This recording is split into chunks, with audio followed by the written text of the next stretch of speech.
A pretty pottery, a zinc basin, or a pig trough can easily be turned into a water feature on a terrace.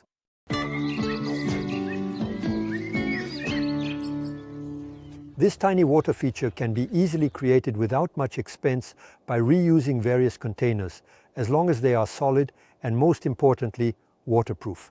Here is an example created in less than 2 hours with a grey-red Pompeii-style pottery. Start by plugging the drainage holes with a cork stopper. As it expands, the hole will no longer let water through. Check the level of the pot so that it is upright when filling it with water. Set up several tiers in the pottery to keep the plants at the right height according to their water needs.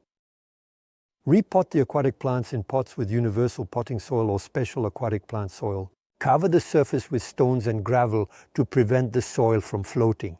Here are some interesting plants. The papyrus, also known as paper sedge, is topped with umbels over 1 meter high.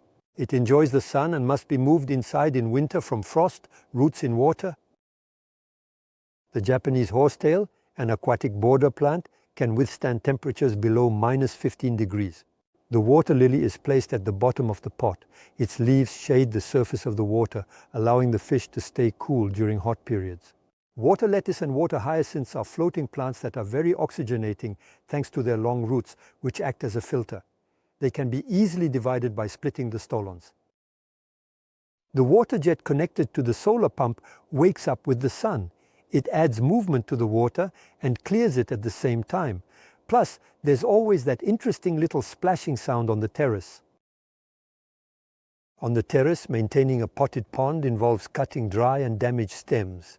From time to time, it is good to gently push down the water lily leaves to drown the aphids, which are a food source for the fish.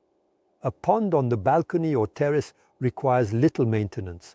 You can go on vacation for several weeks. The only small requirement is to add fresh water when the level drops due to evaporation.